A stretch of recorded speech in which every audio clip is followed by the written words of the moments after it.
ஓம் நாராயண நாராயண ஜெய கோபால ஹரி. நாராயண நாராயண ஜெய கோவிந்த ஹரி. ஓம் நாராயண நாராயண ஜெய கோபால ஹரி. ஓம் நாராயண நாராயண ஜெய கோவிந்த ஹரி. இன்றைக்கு 41வது பாடல்ல இருக்கு இல்லையா? பெரிய திருவந்தாதி. நம்ம போன வகுப்புல பார்க்கும்போது, போன உரையாடல்ல பார்க்கும்போது, எப்படி மனிதனின் நெஞ்சம் இறைவனை அணுகும் போது என்ன விதமான வேலைகளை எல்லாம் செய்யுது அப்படின்னு நமக்கு காமிச்சார். அதாவது இறைவனின் பிரம்மாண்டத்தை பேசும்போது அவன்கிட்ட போகணும் அப்படின்னு ஆசைப்படுற நெஞ்சம், இறைவன் சௌலபியனாக எளிமையானவனாக மாறி நமக்கு அந்தர்யாமியாக உள்ள வரும்போது இந்த நெஞ்சம் அவனை உதாசீனப்படுத்துது, அல்லது அவனை விட்டு வேற ஒண்ணுக்கு போக ட்ரை பண்ணுது. ஏனென்றால் ஒன்று கையில கிடைக்கும் வரை ஏங்குவதும், கிடைத்த பிறகு அதை அனுபவித்த பிறகு அந்த மயக்கம் தீர்ந்த பிறகு வேறொன்றை நினைத்து ஏங்குவதும் மனித மனதின் இயல்பு. இங்க நெஞ்சம்னு சொல்லுவது மனித மனம். அப்போ இறைவனை அடையணும்னு அவன் பிரம்மாண்டமா இருக்கும்போது அவன் நமக்கு அவைலபிளா இல்லை. அவ்வளவு பிரம்மாண்டத்தை நம்மளால ஹேண்டில் பண்ண முடியாது. ஆனா அதுக்காக ஏங்குவது, அது அவன் தனது பிரம்மாண்டத்தை மாற்றிக்கொண்டு நமக்காக எளிமையானவனாக வந்து சேரும் போது அதான் வந்துட்டான்ல, இப்ப அடுத்ததை போய் பார்ப்போம் அப்படின்னு சொல்லி மனம் அடுத்ததை நோக்கி போவது. இந்த இயல்பு காரணமாகத்தான் நெஞ்சு ஒருபுறம் அவனை வணங்குவதும் மறுபுறம் வேறொன்றை நோக்கி போவதுமான அந்த ஊசலாட்டத்தை அந்த பாடல்கள்ல சொன்னார். இப்போ இன்னைக்கு பார்க்கும்போது அவர் எப்படி எந்த இடத்துக்கு வராரு அப்படின்னா, இறைவனை வணங்குபவர்களுக்கும் வணங்காதவர்களுக்குமான வேறுபாடு என்ன, இறைவனை வணங்குபவர்களுக்கு கிடைப்பவை என்ன, வணங்காதவர்கள் எதையெல்லாம் மிஸ் பண்றாங்க, இறைவனை அணுகாதவர்கள் எதையெல்லாம் இழக்கிறார்கள் அப்படின்னு அதை சொல்றார். அதை சொல்லும் போது தன்னை ஒரு முன்னிலையா வைக்கிறார். எப்படி என்றால், எனக்கு இதெல்லாம் கிடைச்சதுப்பா, டெஸ்டிமோனியல் பாருங்க, நான் இதை ஃபாலோ பண்ணேன், எனக்கு இன்ன கிடைச்சது, நான் இதை செய்தேன், எனக்கு இது கிடைத்தது, நான் இப்படி முயற்சி செய்தேன், எனக்கு இது கிடைத்தது. அந்த மாதிரி தன்னை முன்வைத்து நிறைய விஷயங்களை நமக்கு பொதுவுல சொல்றாரு. அப்போ அதை இறைவனோட தொடர்பு படுத்தியும் பேசிக்கிட்டே இருப்பார். அப்போ தன்னை முன்வைத்து விஷயங்களை சொல்றது. அப்படியான பாடல்கள் நிறைய இன்றைக்கு பார்க்கிற பாடல்கள்ல இருக்கு. இப்போ 41வது பாடல்ல எப்படி ஆரம்பிக்கிறார் அப்படின்னா, வலியம் என நினைந்து வந்து எதிர்ந்த மல்லர் வலிய முடி இடிய வாங்கி வலியனின் பொன் ஆழிக்கையால் உடைத்திடுதி. இது கிருஷ்ணாவதாரத்தில் நடந்த செயல், நமக்கே தெரியும்.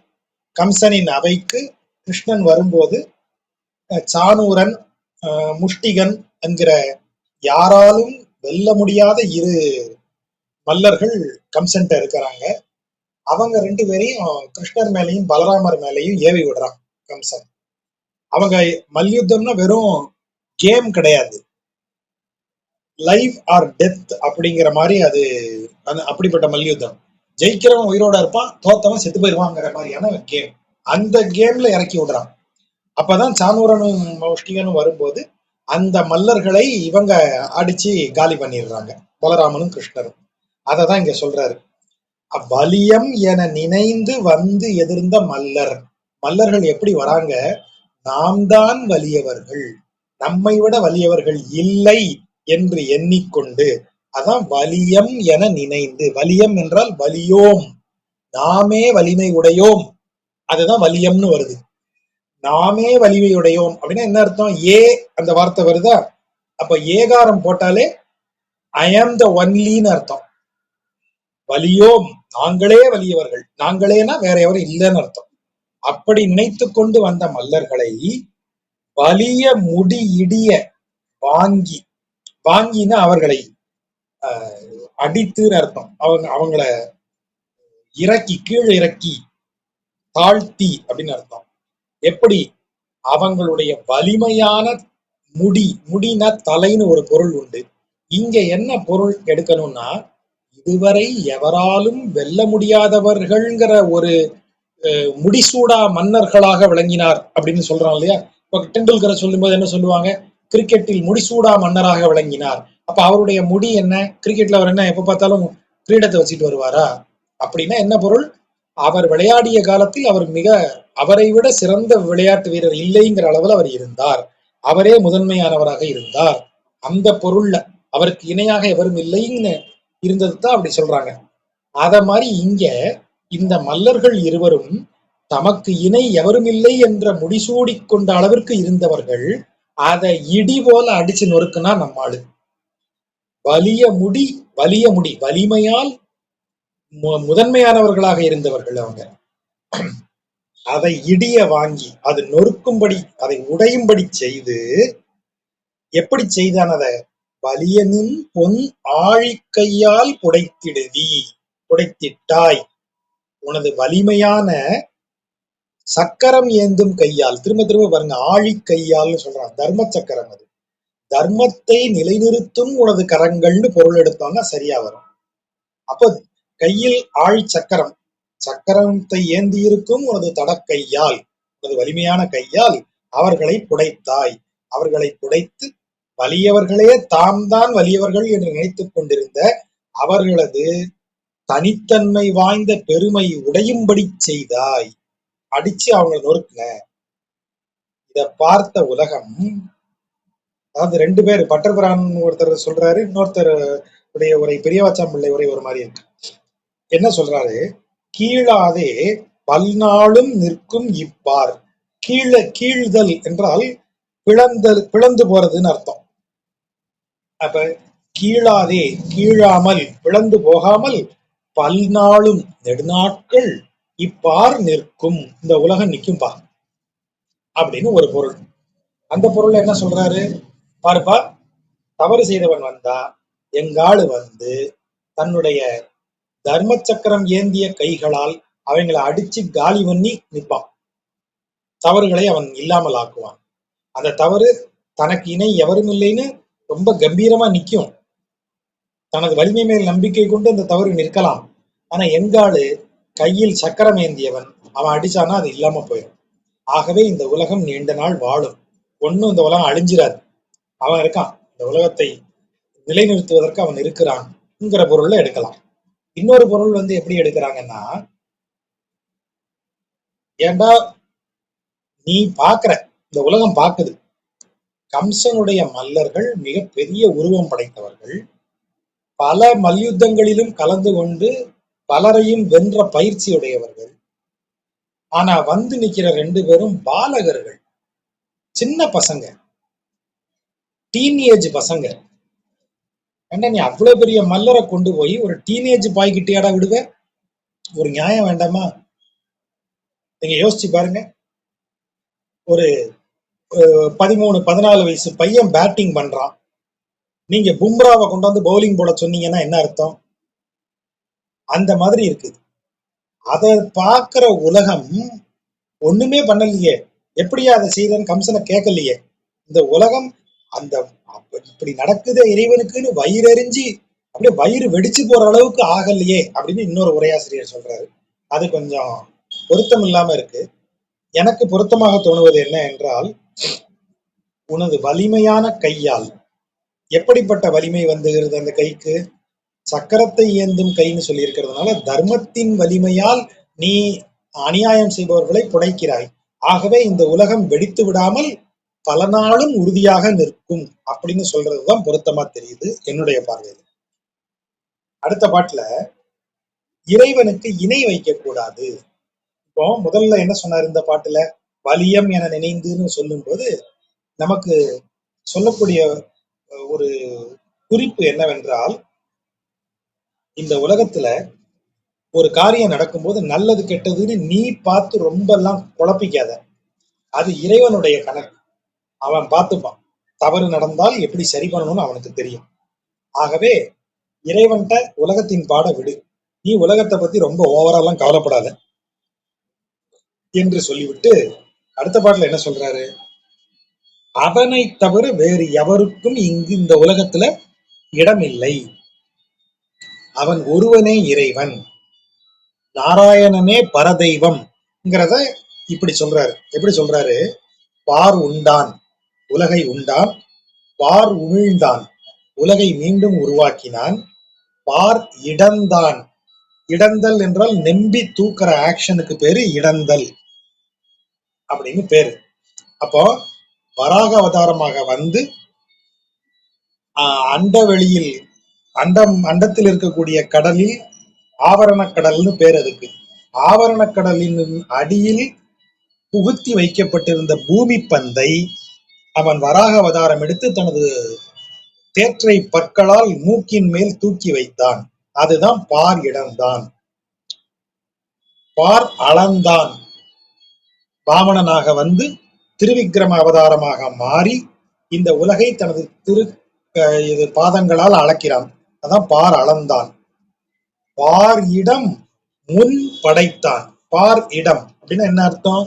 இந்த பூமியும் இந்த பூமியில் இருக்கக்கூடியவற்றையும், இந்த பூமிக்கு தொடர்பான இடங்கள்னு அர்த்தம். எப்படின்னா, நம்ம 14 லோகங்கள்னு சொல்லும் போது பூமியை நடுவுல வச்சு மேலும் கீழுமாத்தான் பிரிப்போம். இப்ப கீழே பாதாள உலகம் 7, பூமிக்கு மேல இருக்கக்கூடிய ஆகாயத்துல 7 உலகம்னு பிரிப்போம். ஆக பார் இடம் முன் படைத்தான்னு சொன்னா, இந்த பூமியை மையமாக வைத்து மேல் இருக்கிற இடங்களையும் கீழ் இருக்கிற இடங்களையும் முன் என்றால் ஆதியில் அவனே படைத்தான் அப்படின்னு பொருள். அப்ப உலகை அவனே உண்டான், அவனே அழித்தான். பார் உமிழ்ந்தான், அவனே மீண்டும் உருவாக்கினான். பார் இடந்தான், உலகம் வேற எவராலாவது கைப்பற்றப்பட்டால் அவனே வந்து அதை காத்தான். பார் அளந்தான், இந்த இடத்துல அளந்தான்ங்கிறது வெறும் அவதார நோக்கத்தை மட்டும் இல்லை, அளத்தல் என்கிற பொருளுக்கு என்ற சொல்லுக்கு பொருள் வந்து ஒவ்வொன்னையும் கால்குலேட் பண்ணி மெஷர் பண்ணி பண்றது. ஒரு கணக்கு இருக்கு. பார் அளந்தான், இந்த உலகில் நிகழும் ஒவ்வொரு செயலுக்கு பின்னிருக்கும் கணக்கு அவன் போடுவது, அவனுடைய கணக்குன்னு அர்த்தம். அப்ப உலகை அழித்து உலகை உருவாக்கி உலகை வேற இடத்துல இருந்து பார் இடந்துன்னா என்ன? பார் இடந்து என்ன செய்தான்னு கவனிச்சீங்கன்னா தெரியும். அதுதான் பெரியாழ்வார் சொல்லும் போது அதை சொல்லியிருப்பாரு. உலகத்தை இரண்யாட்சன் எடுத்துட்டு போய் ஒளிச்சு வச்சிடறான். அப்ப இவர் வராகமாக வந்து அந்த உலகத்தை எடுக்கிறார். எடுத்து என்ன செய்தார்னா, எந்த இடத்தில் பொருத்தமாக அந்த பூமி இருக்க வேண்டுமோ அந்த இடத்தில் சரியாக பொருத்தி வைத்தாராம். திரும்ப கொண்டு பிக்ஸ் பண்றாரு கரெக்டான இடத்துல. வராக அவதாரம் செய்யற வேலை. பூமியை சும்மா இடந்து அப்படி விட்டுறல, எடுத்து எங்க இருக்கணுமோ அங்க வச்சார், பொருத்தமான இடத்தில் வைக்கிறார் அப்படின்னு சொல்றோம். அப்போ பார் இடந்தான் என்றால் உலகை அழித்தான், உலகை உருவாக்கினான். பார் உலகை சரியான இடத்தில் கொண்டு போய் வைத்தான். உலகில் நிகழும் ஒவ்வொரு செயல்களுக்கும் சரியான கணக்கு ஒன்றை அவன் உருவாக்கி வைத்திருக்கிறான். அதான் பார் அளந்தான். இதன் ஒவ்வொரு செயல்பாடுகளையும் அவனது துல்லியமான கணக்கு இருக்கிறது, அவன் கணக்கு அது. பாரிடம் முன் படைத்தான், இந்த உலகத்திற்கு முன்பும் பின்பும் விளங்கும் அனைத்தையும் அவனே முதலில் படைத்தான். அந்த முன் அப்படிங்கிறத முதலில் எடுத்துக்கணும். முதலில் படைத்தான். என்பரால், என்பர் ஆல், ஆள்ங்கிறது அசை சொல், ஒரு வியப்புக்குரிய சொல், அதற்கு பொருள் கிடையாது. ஆஹா அப்படின்னு ஒரு வியப்பு சொல். படைத்தான் என்பர் என்று சொல்வார்கள். யார் சொல்வார்கள்? கற்ற ஞானிகள், கற்றறிந்தவர்கள், அறிஞர்கள் சொல்வார்கள். பார் இடம் ஆவானும் தான், வார்த்தையை பாருங்க. பார் இடம் ஆவானும். சரி, இதற்கு முன்னாடி பார் இடம் படைத்தான்னு சொன்னோம்ல, அப்ப அது முன்னு பின்னு விடும். இப்போ பார் இடம் ஆவான்னு சொன்னா, உலகம் என்பது வெறும் மண் உருண்டை இல்லை. உலகம் என்பது இந்த மண்ணுருண்டையும் அதில் இருக்கும் பிற 4 பூதங்களும் இந்த 5 பூதங்களின் கலவையால் உருவான பொருட்களும் இந்த பொருட்களை பயன்படுத்தக்கூடிய சேதனம் கொண்ட உயிர்களும் இல்லையா, இவை அனைத்தும் கலந்ததே உலகம். அப்போ உலகை படைத்தான்னு சொன்ன அவன்தான் இந்த உலகின் உயிர்களையும் படைத்திருக்கிறான். அந்த உயிர்கள் அவன் படைச்சிட்டான்னு சொன்னா அவன் வேற, அவன் படைத்தது வேறன் ஆகுமா? இல்ல. அதுக்குதான் இந்த வார்த்தையை சொல்றாரு. பார் இடம் ஆவானும் தான். தானே அந்த படைக்கப்பட்டவையாகவும் இருக்கிறான். படைக்கப்பட்டவையாகவும் தானே இருக்கிறான் அப்படின்னு பொருள். ஆனால் இந்த இடத்துல ஆனால்னு வருதே, அப்ப அது பட் ஹவ்வவர் அந்த அர்த்தத்துல வருதானா? இல்ல. அதான் ரொம்ப ஆச்சரியம். ஆல் அதை எப்படி பிரிக்கணும்னா, ஆனதால் அப்படின்னு பொருள் எடுக்கணும். பிரிக்கிறது இல்ல, பொருள் எடுக்கிறது. ஆவானும் தான். தான் என்றால் அவனே. அவனேதான் இந்த உலகில் இருக்கும் உயிர்களாகவும் பொருட்களாகவும் விளங்குகிறான். சேதனமாகவும் அச்சேதனமாகவும் விளங்குபவன் நாராயணனே. அதனால் அதனால் ஆனால் வருது. அவன் ஆவான் என்பதால் ஆர் இடமே அப்படின்னு என்ன அர்த்தம்? வேற யாருக்கு இங்க இடம் உண்டு அப்படின்னு கேள்வி. ஆர் இடமே, வேறு யாருடைய இடமா இருக்க முடியும் இது? அவனேதான் படைத்தான், அவனேதான் அழித்தான், அவனேதான் திரும்ப உருவாக்கினான், அவனேதான் சரியான இடத்தில் பொருத்தினான், அவனேதான் இது இயங்குவதற்குரிய டிசைனையும் அதற்குரிய மேத்ஸையும் அவன் தான் போட்டு வச்சிருக்கான், கால்குலேஷனையும் அவன் தான் போட்டு வச்சிருக்கிறான். அவன் தான் இந்த உலகத்திற்கு முன்னும் பின்னுமான பலவற்றையும் உருவாக்கினான். உருவாக்கியவை அனைத்துமே தானாகவே விளங்கினான். எவற்றையெல்லாம் அவன் உருவாக்கினானோ அதெல்லாம் அவனே என்று விளங்கினான். இவ்வளவு அவனே செய்வதனால் இதுல வேற யாருக்கே இடம் இருக்கு? இதுல ஏதோ ஒண்ணு அவன் செய்ய முடியாம நின்னு இன்னொருத்தர்கிட்ட போய் ஹெல்ப்ப கேட்டிருக்கானா? இல்ல. அப்ப வேற யாருக்கு இடம் இருக்கு? வேற யாருடைய கான்ட்ரிபியூஷன் இருக்கு? அதுதான் இந்த கேள்வி. ஆர் இடமே, வேறு யாருக்கு இடம் இருக்கிறது இதில்? அவன் இவ்வளவு நேரம் செஞ்ச ஒர்க்க லிஸ்ட் போட்டேன்யா, இந்த ஒர்க்ல வேற யாருக்கு இடம் இருக்குன்னு கேக்குறாரு. வேற யாருக்கு இடம் இல்ல. அதான் ஒரு தைரியம். வேற யாருக்கு இடம் இருக்கு அப்படி கேட்டா என்ன அர்த்தம்? ஐயா வண்டியில எல்லாம் கூட்டம், எங்கய்யா இடம் இருக்கு அப்படி கேட்டா என்ன அர்த்தம்? இடம் இல்லைன்னு அர்த்தம். ஆகவே ஆனால் அதனால் ஆர் இடமே, வேற யாருக்கு இடம் இருக்கு அப்படின்னு என்ன அர்த்தம்? வேற யாருக்கும் இடம் இல்லை. நாராயணன் ஒருவனே இவ்வளத்தையும் செய்திருக்கிறார்.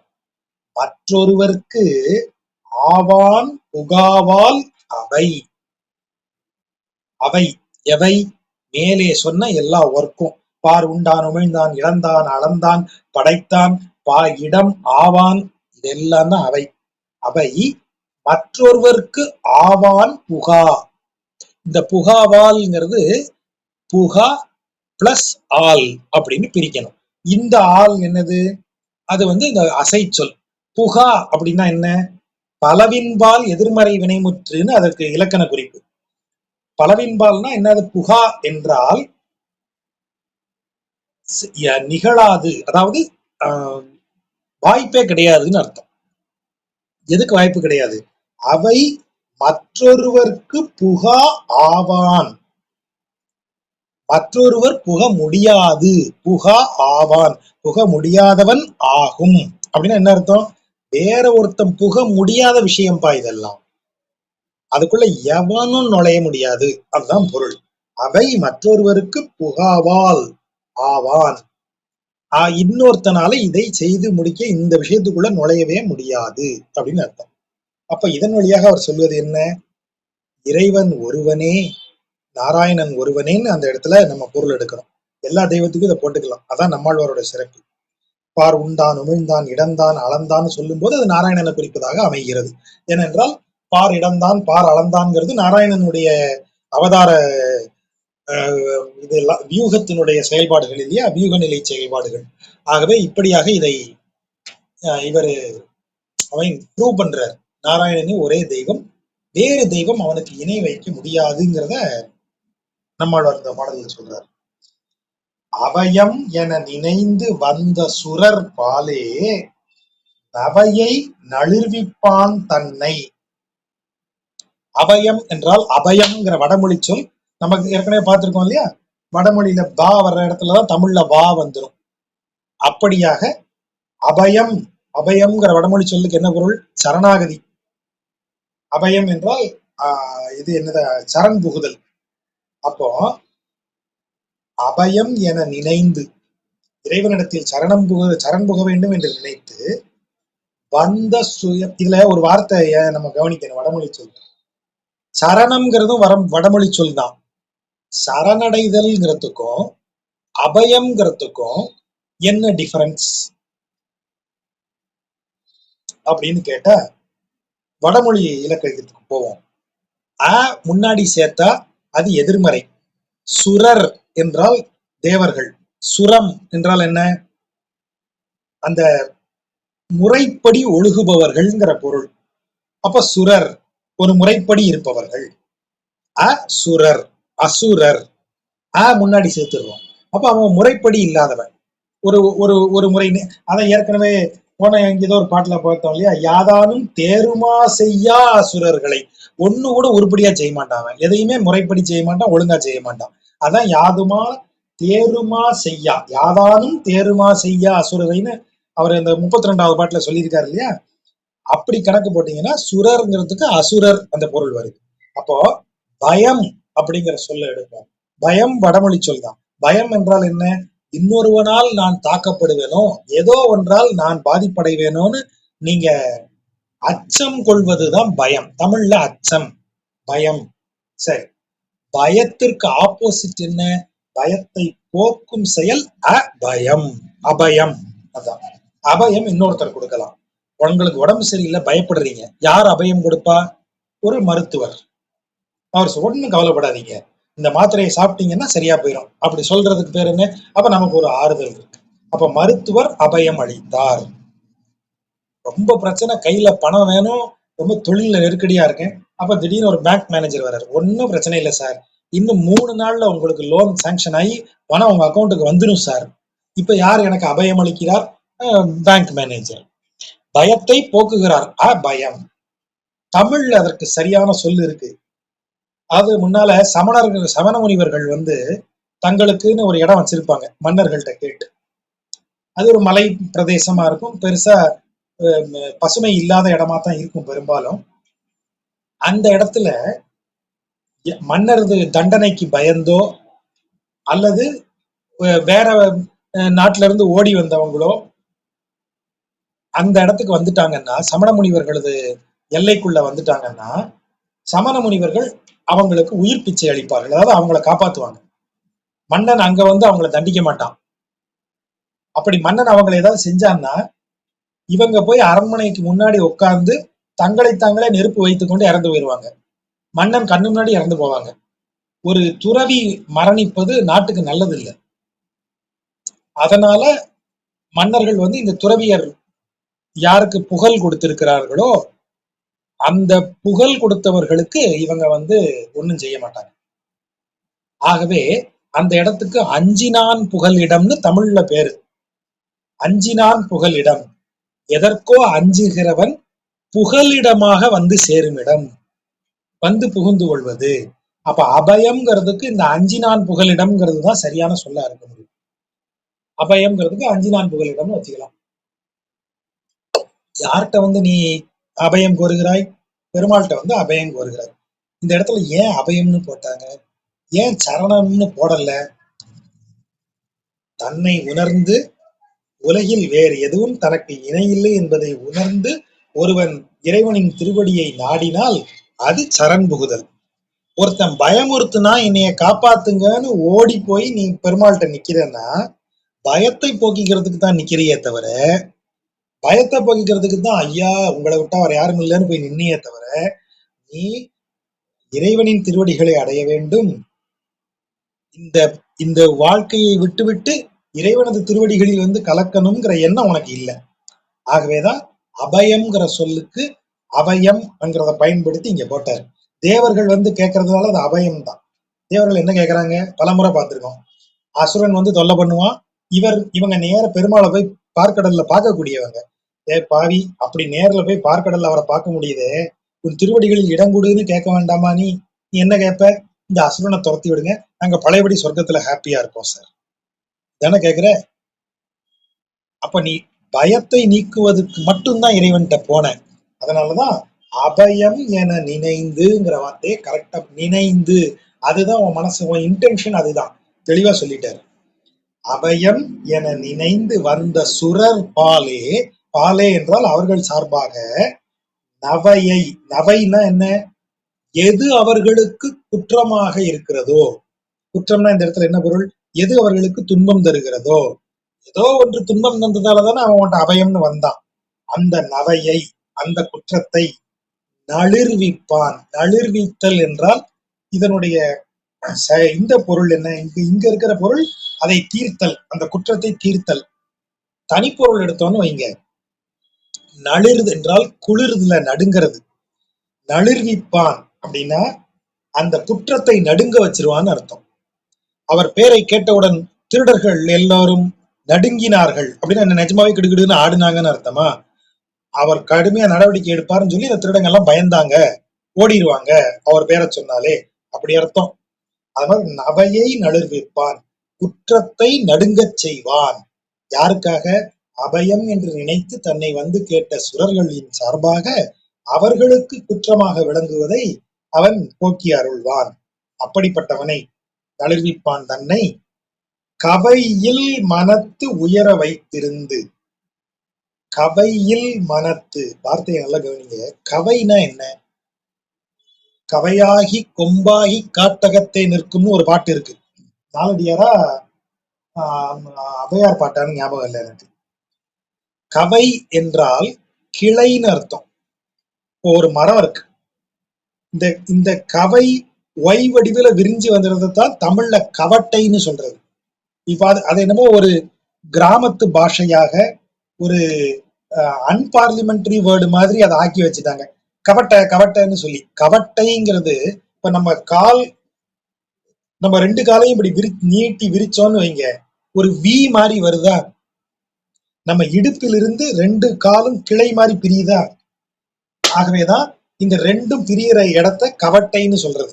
கவை, கவட்டை, அது ஒரு நல்ல தமிழ் சொல். ஆனா அது என்னமோ இன்னைக்கு ஒரு என்ன சொல்றது, ஒரு இந்த சொல் மாதிரி ஆயிடுச்சு. இந்த கிராமத்து சொல் அல்லது இந்த வெர்னாக்குலர் கூட சொல்லக்கூடாது, ஒரு மாதிரி ஒரு பச்சையான சொல் மாதிரி கவட்டைங்கிறதே ஒரு பேசக்கூடாத சொல் மாதிரி ஆக்கி வச்சுட்டாங்க. ஆனா அது தூய தமிழ் சொல்லாகிய கவையில் இருந்து வருவது. கவை என்றால் கிளையாக விரிதல். இப்போ இவர் என்ன சொல்றாரு? கவை இல் மனத்து.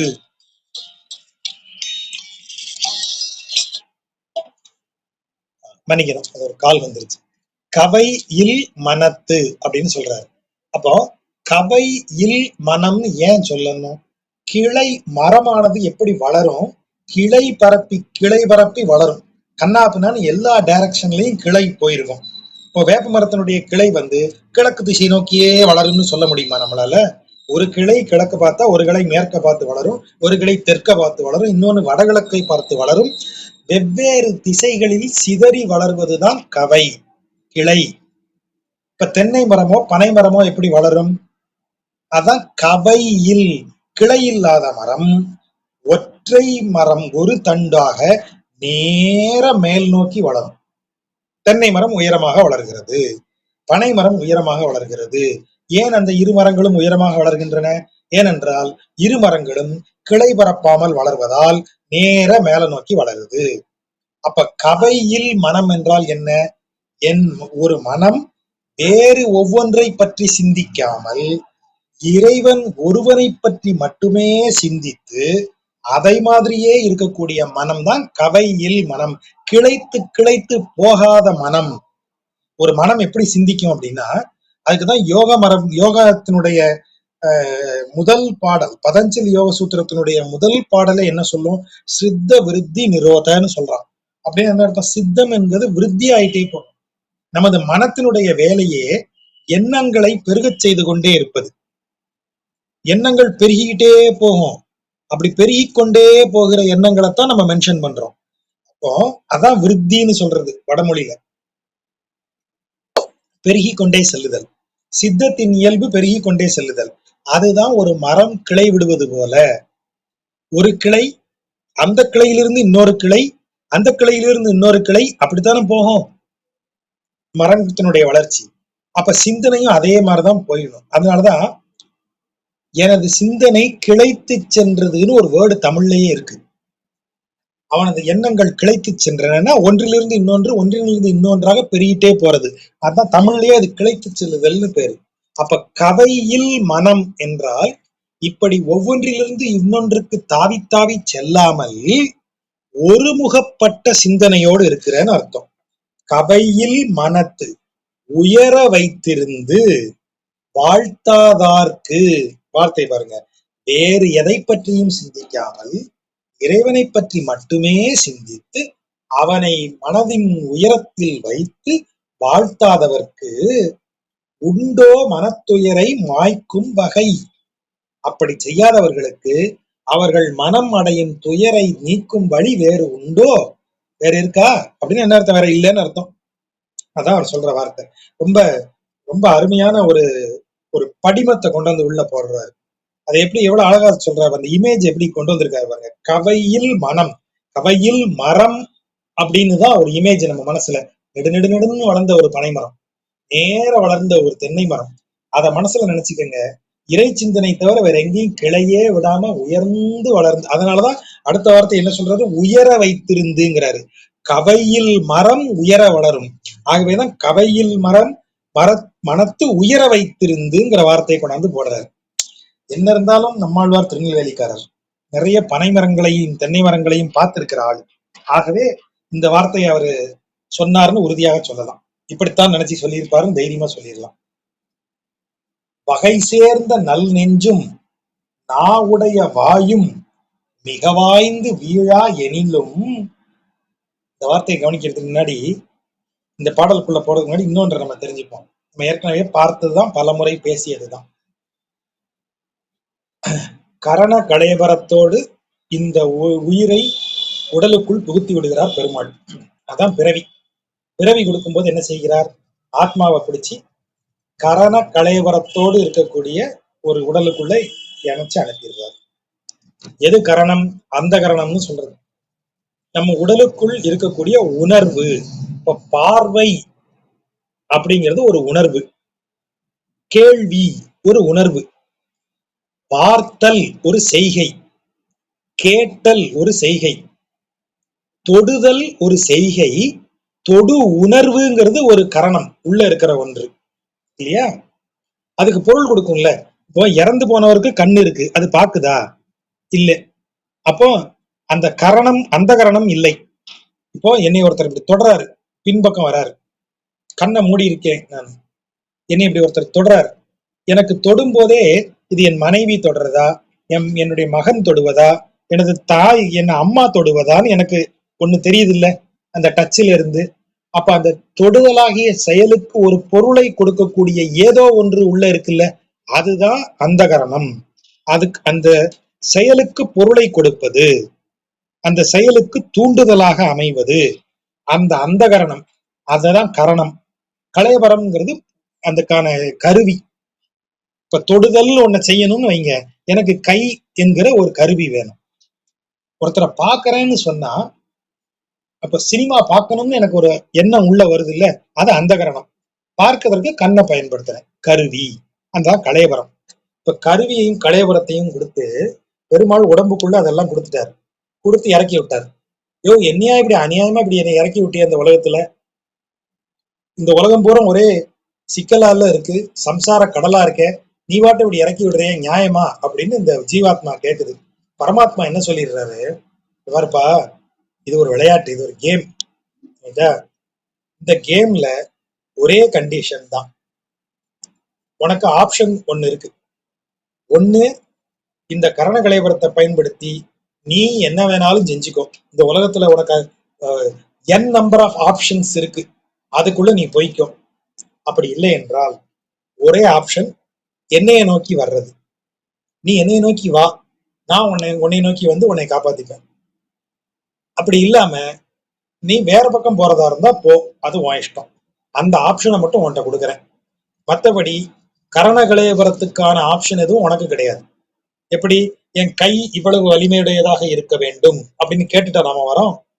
என் கண் இப்படி இருக்க வேண்டும், எனது உடல் நிறம் இப்படி இருக்க வேண்டும், நான் ஆணாக பிறக்க வேண்டும், நான் பெண்ணாக பிறக்க வேண்டும். இந்த கலேபரம்லாம் நான் கேட்டேனா, அது பெருமாளோட சாய்ஸ்.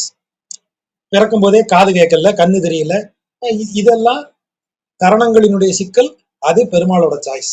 அவன் என்னத்தை கொடுத்து விடுறானோ, கரண கலேபரம் அவன் சாய்ஸ். கொடுத்த பிறகு முடிவெடுக்க வேண்டியது மட்டும்தான் நம்ம சாய்ஸ். இது வரைக்கும் சரியா இருக்கா? அப்ப கரண கலைவரங்கள் பெருமாளை நோக்கி. அதனாலதான் திரும்ப திரும்ப இவங்க என்ன சொல்லுவாங்க, வாயினால் பாடி மனதினால் சிந்தித்து, திரும்ப திரும்ப இந்த வார்த்தையை எத்தனை இடத்துல சொல்றோம். உட கை கையை கூப்பி மத்தகத்திடை கைகளை கூப்பி அப்படின்னு பெரியாழ்வார் சொல்லுவார். ஏன் ஆக்ஷனை பேசுறீங்க?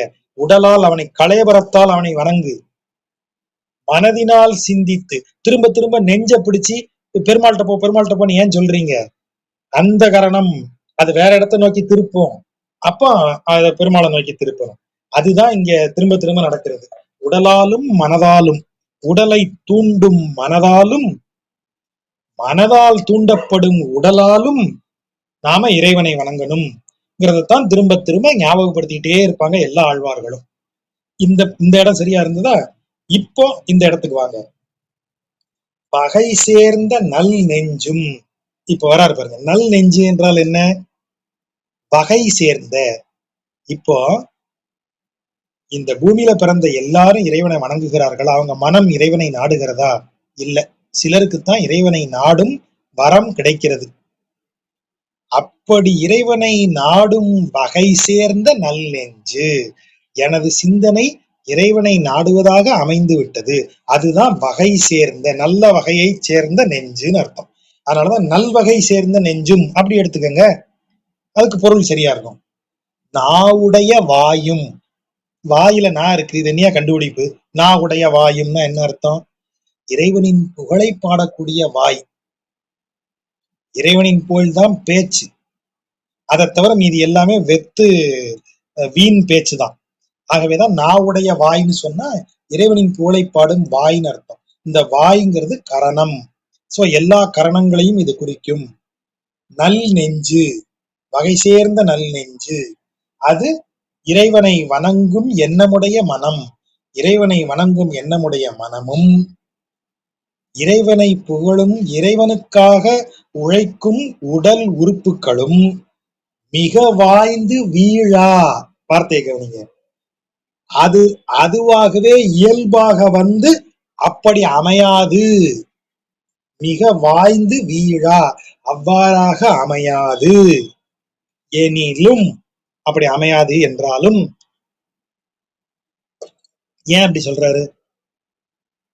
ஏனென்றால் இந்த உலகத்தில் நாம பிறந்து வளரும் போதே இந்த உலக இன்பங்களுக்குள்ள நம்ம அகப்பட்டு அந்த உலக இன்பங்களை நோக்கித்தான் இந்த மனம், இந்த உடல் கருவிகளை திசை திருப்போம். உடல் கருவிகளை எதை நோக்கி திருப்புது? உலக இன்பங்களை நோக்கி திருப்புகிறது. அதனாலதான் அந்த காலத்துல தியானம் செய்பவர்களோ தவம் செய்பவர்களோ இந்த மனிதர்கள் நிறைய இருக்கும் இந்த டிஸ்ட்ராக்ஷன்ஸ் இருக்கும் இல்லையா, இந்த புலனின்பங்களை தூண்டும் விஷயங்கள் இருக்கக்கூடிய ஊர்களை விட்டு ஒதுங்கி இருக்கிற காட்டிற்கோ மலைக்கோ எங்கேயோ ஒரு இடத்துல போய் இருந்தாங்க. பிற மனிதர்களால் அடிக்கடி வர முடியாத, சந்திக்க முடியாத ஒரு தனிமையான இடத்துல போய் ஏன் இருந்தாங்க அப்படின்னா இதுக்குதான். இந்த புலன்களை நோக்கி மனம் தள்ளிக்கிட்டே இருக்கும். புலன் இன்பத்தை நோக்கி புலன்களை தள்ளிக்கிட்டே இருக்கிறதா மனதனுடைய இயல்பு. அப்போ வகை சேர்ந்த நல் நெஞ்சும் நாவுடைய வாயும் நல்ல விதமாக சிந்திக்கிற ஞானமுடைய மனமும் நல்ல விதமான செயல்களில் ஈடுபடக்கூடிய உடல் உறுப்புகளும் மிக வாய்ந்து வீழா, மிகச் சரியாக அமையாது என்றாலும், அமையாதுதான். அப்படி எல்லாரையும் பிறக்கும் போதே ஆழ்வாரா பிறக்க வச்சிடறானா இறைவன்? இல்லையே.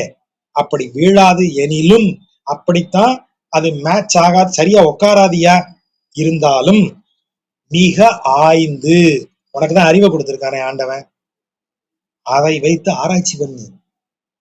புலனின்பத்தை நோக்கி போகிறோமே, இந்த புலனின்பம் நிலையானதா? இந்த இன்பத்தை அனுபவித்த பிறகு நமக்கு நிறைவு ஏற்படுகிறதா?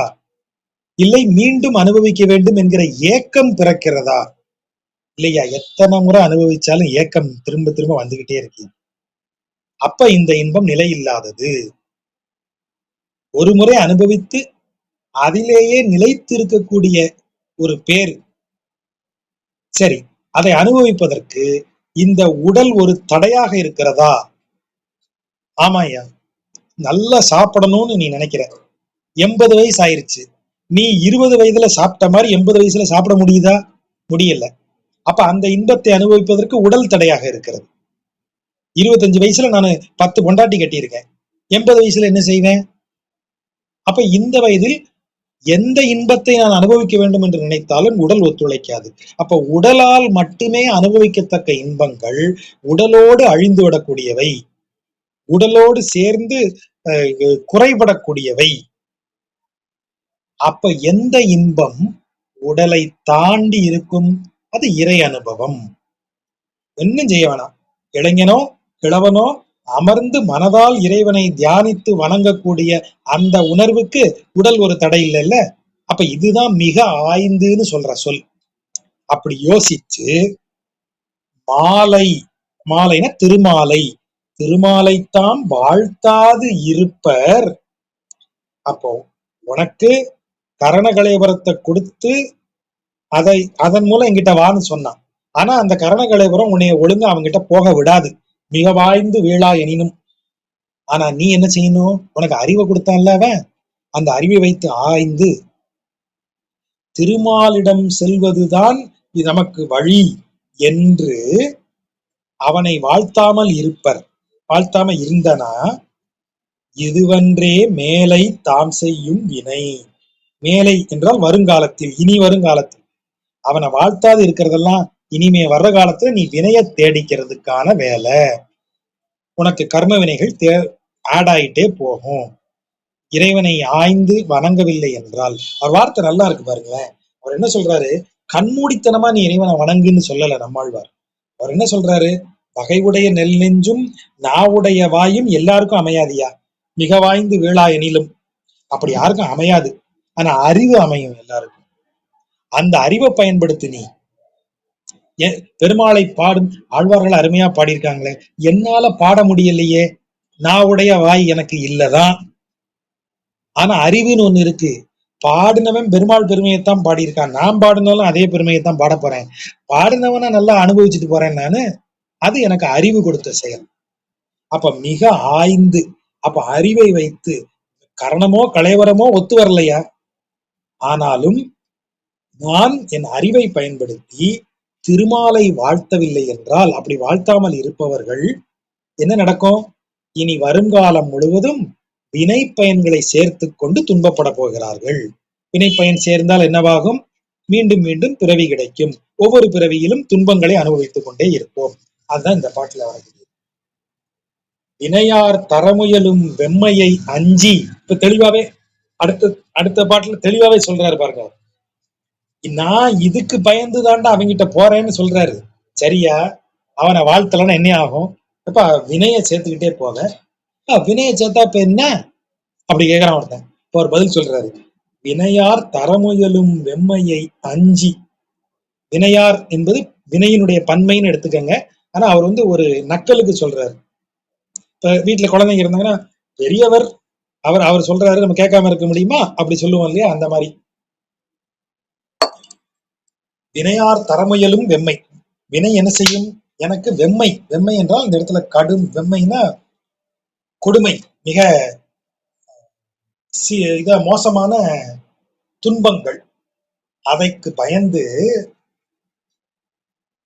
தினையாம் சிறிதளவும், வார்த்தையை பாருங்க, தினையாம் சிறிதளவும் செல்ல நினையாது. அதாவது திணைங்கிறது இருக்கிறதுலயே சின்ன அளவு. ஒரு திணை எவ்வளவு உண்டு இருக்கும்? அவ்வளவு கூட, அந்த அளவுக்கு கூட செல்ல நினையாது. செல்லனா இந்த இடத்துல வீணாக்கன்னு அர்த்தம். இந்த வினை தரக்கூடிய கொடுமைக்கு அஞ்சி ஒரு சிறு நொடி பொழுதை கூட வீணாக்காமல், அதான் அந்த பொருள். தினையாம் சிறிதளவும் செல்ல நினையாது. சிறிதளவு பொழுத கூட வீணாக கழிக்க நினைக்காமல் வானோர் தொழுது இறைஞ்சும் நாயகத்தான் பொன் அடிக்கள் வாசகத்தால் ஏத்தினேன் நான். தன்னை சொல்றாரு இப்போ. அதுக்கு பயந்து வானோர், வானோர் என்பவர் யார்? நித்தியசூரிகள். அவர்களெல்லாம் தொழுது வணங்கக்கூடிய நாயகத்தான், பெருமைக்குரியவன் அர்த்தம். நாயகம்னா பெருமைன்னு அர்த்தம். மையமானவன் அப்படின்னு அர்த்தம். நாயகத்தான் பெருமைக்குரியவன். அவனது பொன் அடிக்கள், அவனது திருவடிகள், தங்கமான அந்த திருவடிகளைத்தான் நான் வாசகத்தால் ஏத்தினேன், அதை புகழ்ந்து பேசினேன் அப்படின்னு சொல்றாரு. இப்பா நீ நீ சொல்றது எனக்கு ரொம்ப குழப்பமா இருக்கு. நீ என்னதான் சொல்ற? இது வருங்கிற, அங்கு வருங்கிற, இப்படின்ற, வினையில இருந்து தப்பிக்கணுங்கிற, என்ன செய்யணும் கரெக்டா சொல்லு. நீ என்னதான் சொல்ற? சரி, ஷார்ட்டா சொல்றேன், ஒரே வரியா சொல்றேன், ஒழுங்கா கேட்டுக்க. தேங்கு ஓத நீர் உருவன். தேங்கு ஓத நீர், ஓதம் என்றால் பொங்குதல். இப்ப கடல்ல அலை பொங்குகிறது, ஆகவே ஓதம்.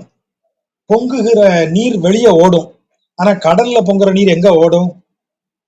அங்கேயேதான் இருக்கும். அதனாலதான் தேங்கு ஓத நீர்னு கடலை சொல்றாரு. பொங்கும் நீர் அங்கேயே தேங்கி இருக்கும், அதான் கடல். சோ தேங்கு ஓத நீர் உருவன், தேங்கி இருக்கும் அலைபெருகும் கடலின் நிறமுடையவன். செங்கன் மால், சிவந்த கண்களை உடைய திருமால். அவனே நீங்காத மாகதியாம். மாகதி வார்த்தையை அண்டர்லைன் பண்ணிக்கோங்க, பின்னாடி வருவோம் அதுக்கு. கதினா என்ன பொருள்? அவனே கதி என்றால் நீயே இறுதி. நீயே கதின்னு வந்துட்டேன் அப்படின்னு என்ன அர்த்தம்? வேற யாரும் இல்ல, நீதான் எனக்கு எல்லாம்னு வந்துட்டேன். அப்ப நீயே கதி என்றால் நீயே இலக்கு, நீயே எல்லாம்னு வந்துட்டேன். வெம் நரகில் சேராமல் காப்பதற்கு, வார்த்தையை கவனிங்க, வெம் நரகில் சேராமல் காப்பதற்கு, கொடுமையான நரகத்தில் நான் சேராமல் என்னை காப்பதற்கு, கதியாம், அவனே கதியாம். இந்த இடத்துல கதினா என்ன? ரெண்டு கதி வந்திருக்கா. மேல மா கதின்னு சொல்லும் போது அதுதான் உபேயம், இலக்கு.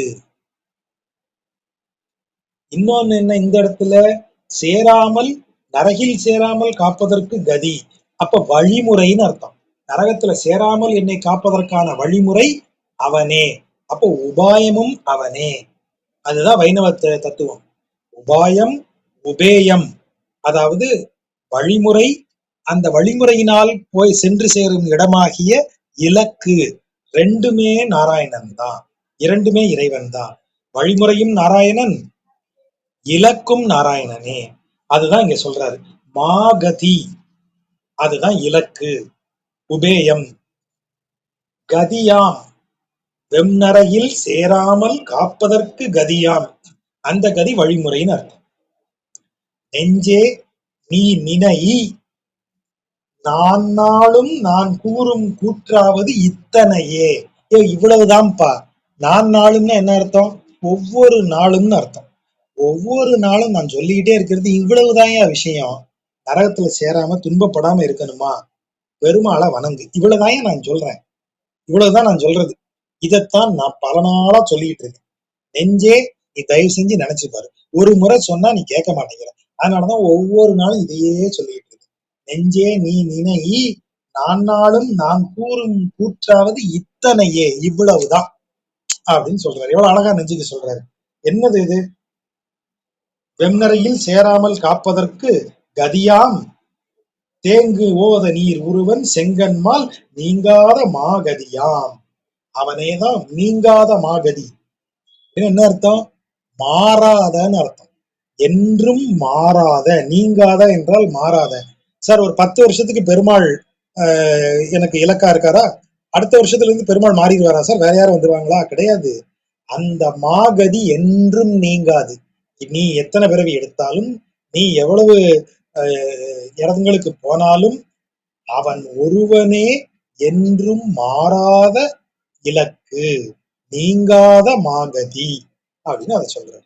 இவ்வளவுதான் அவர் நெஞ்சுக்கு சொல்வது. அடுத்து பெருமாள் கேக்குறாரா, அப்ப நீ இப்படி நெஞ்ச நினைன்னு சொல்றியே, அவ்வளவு தூரம் நெஞ்சு நினைக்குமா? அப்படிலாம் இருக்கா என்ன? எனக்கு என்னவோ மனிதர்கள் இப்படி இருப்பாங்களான்னு எனக்கு கொஞ்சம் டவுட்டா இருக்கே. நீ சொல்றதை கேட்பாங்களா? உடனே நம்மாழ்வார் சொல்றாரு, பெருமாள் நீங்க சொல்றது கரெக்ட். நினைத்து இறைஞ்சி மானிடவர் ஒன்று இறப்பர் என்றே நினைத்திடவும் வேண்டா நீ. பெருமாள்கிட்ட டைரக்டா சொல்றாரு. உன்னை நினைச்சு, உன்னை நினைத்து, அதான் நினைத்து, மாலே உன்னை நினைத்து இறைஞ்சி, பீடு வேறு வேண்டும் என்று இறைஞ்சி மானிடவர் ஒன்று இறப்பர். ஒன்னே ஒண்ணு உங்ககிட்ட யோசிச்சு பாருங்க. ஒன்று இறப்பர் எவ்வளவு அழகான சொல். ஒன்றுனா என்ன? இப்போ பெருமாள் என்னை கோயில்ல கொண்டு விட்டீங்கன்னா நான் இறைவன்ட்ட என்னெல்லாம் கேட்பேன். நான் நல்லா இருக்கணும், எனக்கு ஹெல்த் நல்லா இருக்கணும், என் ஒய்ஃப் நல்லா இருக்கணும், ஹெல்த் நல்லா இருக்கணும், எனக்கு பணம் வரணும், என் பையன் நல்லா படிக்கணும், அவனுக்கு நல்ல வேலை கிடைக்கணும், இவன் நல்லா இருக்கணும், அவனுக்கு அப்படி வரணும், இவன் வந்து நாசமா போயிடணும். எத்தனையா லிஸ்ட் போடுவேன். இதெல்லாம் உலக வாழ்க்கைக்காக நீ கேட்பது. ஆனால் பிறவி பயனாக நீ கேட்கக்கூடியது எத்தனைய கேட்ப? ஒன்னே ஒன்னதான் கேட்க முடியும். இறைவனே, என்னை உனது திருவடியில் ஏற்றுக்கொள். அவ்வளவுதானே கேட்க முடியும். அதை தாண்டி வேற என்ன கேட்பான் ஒரு பக்தன்? ஒரு நல்ல நிலையில இருக்கிறவன் இறைவன் கிட்ட என்ன கேட்பான்? இறைவனே உனது திருவடி எனக்கு வேண்டும். அதை தவிர வேற ஏதாவது கேட்பானா? எத்தனை இடங்கள்ல அதை நம்ம பாக்குறோம் இல்லையா? அவ்வைட்ட வந்து முருகன் டைரக்டா வந்து கேட்கிறான், அவ்வை உனக்கு என்ன வேணும்? மீண்டும் பிறவாமை வேண்டும், அவ்வளவுதான். உன் திருவடிகளில் இடம் வேணும், அவ்வளவுதான் அவ கேட்கிறான். வேற எதுவுமே அவ கேட்கல. உன் அருள் போதும், வேற என்ன வேணும் எனக்கு? பொன் பொருள் பூமி என்ன வேணும்? ஒண்ணு வேணாம், உன் திருவருளே எனக்கு போதும். என்றைக்கும் உன்மேல் உன் நினைப்பு எனக்கு மாறாமல் இருக்கும் அருளைத்தா. இப்படித்தானே கேட்கிறாங்க. ஒன்றுதான் கேட்பாங்க அவங்க. ஒன்றே ஒன்றுதான் கேட்பாங்க. அதனாலதான் இங்க இந்த வார்த்தை வருது பாருங்க, நினைத்து. இந்த ஒன்றை தூக்கி முன்னாடி போடுங்க. மாலே ஒன்றை மட்டுமே நினைத்து அந்த ஒன்றுக்காக மட்டுமே இறைஞ்சி அந்த ஒன்றை மட்டுமே உன்னிடத்தில் மானிடர் இறப்பர் என்றே நினைத்திடவும் வேண்டா நீ. அந்த ஒன்றை மட்டும் நினைச்சுக்கிட்டு உனது திருவடியை அடைய வேண்டும் என்று நினைத்து அந்த திருவடியை அடைவதற்காக உன்னை இறைஞ்சி அந்த ஒன்றை உன்னிடத்தில் வந்து கெஞ்சுகிற வேலையை மானிடவர் செய்வார்னு மட்டும் நீ நினைச்சிடாத. நினைத்து இறைஞ்ச எவ்வளவர். அப்படி ஒன்றை உனது திருவடிகளை நினைத்து அதை இறைஞ்சும் அளவிற்கு அறிவுள்ளவர்களா அவங்க? எவ்வளவர்? அவ்வளவு அறிவுள்ளவர்களா அவங்க? எவ்விடத்தோர்? அப்படி வந்து கெஞ்சும் இடத்துலயே அவங்க இருக்காங்க. அம்பிட்டு பேரும் உலக இன்பங்களுக்கு நடுவுல போய் நிக்கிறான். எவ்விடத்தோர், எந்த இடத்துல இருக்கான் அவன்? அறிவு அவ்வளவுதான் இருக்கு. எவ்வளவர், அறிவின் அளவை அங்க சொல்றாரு. இதையெல்லாம் கேட்கிற அளவுக்கு அவனுக்கு அறிவு இருக்கா? இல்ல அதையெல்லாம் கேட்கிற இடத்துலதான் அவன் இருக்கானா? ஒரு குருவின் காலடியில் அமர்ந்திருப்பவன் முதல் கேள்வி எவ்வளவர்? அறிவு இல்ல. அப்படியா? எங்க இருக்கான்? அந்த குரு கிட்ட உட்கார்ந்துருக்கான். அப்போ பிரச்சனை இல்லை, தன்னால அறிவு வந்து சேர்ந்துடும். அப்போ ஒண்ணு அறிவு இருக்கணும், இல்ல அறிவு இருக்கிற இடத்துல நீ இருக்கணும். ரெண்டுமே இல்ல. அதான் அழகா சொல்றாரு நம்மாழ்வார். நினைத்து இறைஞ்ச எவ்வளவர் எவ்விடத்தோர். அறிவும் இல்லை, அறிவு புகட்டப்படும் இடத்திலும் அவன் இல்லை. ஒரு உலக இன்பங்களுக்கு நடுவில் நிக்கிறவனுக்கு என்ன அறிவு புகட்டப்படும்? உலக இன்பங்களை குறித்த அறிவு தான் புகட்டப்படும். ஒரு பார்ல போய் உட்கார்ந்துருக்கீங்க, பார்ல உங்களுக்கு என்ன ஞானம் கிடைக்கும்? உலகமே வேஸ்ட்டுங்க, ஆகவே கூட 2 ரவுண்ட் அடிங்க, இவ்வளவுதான் அங்க ஞானம் கிடைக்கும். வாழ்க்கை குறித்த கசப்புகள் தான் உங்களுக்கு அங்க கிடைக்கும். வாழ்க்கை மேல இருக்கிற அச்சம், பயம், குழப்பம், இவை எல்லாம் தான் அங்க கிடைக்கும். அப்ப ஞானம் என்பது, அறிவு என்பது உங்களுக்கு இல்லாமல் இருப்பதை விட அது இருக்கும் இடத்தில் நாம் இல்லாமல் இருப்பதும் பெரிய கேடு. எல்லாரும் பிறக்கும் போதே ஞானத்தோட பிறக்கல, ஆனா குறைந்தபட்சம் ஞானம் இருக்கும் இடத்துல போய் உட்கார்ந்து இருக்கிறோம்ல, அப்படி இருந்தோம்னாலும் நம்ம தப்பிச்சிடலாம்ல. அதுதான் ரொம்ப சிறப்பான அறிவு இந்த பாட்டுல. ஞானம் இருக்கும் இடம் எவ்வளவர். நினைத்து இறைஞ்ச ஞானம் வேண்டும். அந்த நினைத்து இறைஞ்சும் அறிவு எவ்வளவு அவங்களுக்கு இருக்கு?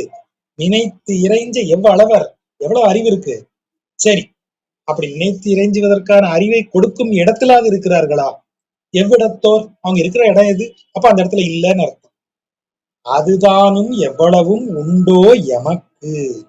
அடுத்த வார்த்தையை போடுறாரு பாருங்க, அதுதானும் எவ்வளவு உண்டோ எமக்கு. அத மாதிரி எனக்கு அதுல எவ்வளவு இருக்கோன்னு தெரியலையே அப்படின்னு பெருமாள்கிட்ட சொல்றாரு. ஏன்னா நானும் இந்த மனிதர்களுக்குள்ள ஒருவன் தானே. அறிவு இருக்கும் இடத்துலயும் இருக்கானான்னு எனக்கு தெரியல, அறிவோடையும் இருக்கானான்னு எனக்கு தெரியல.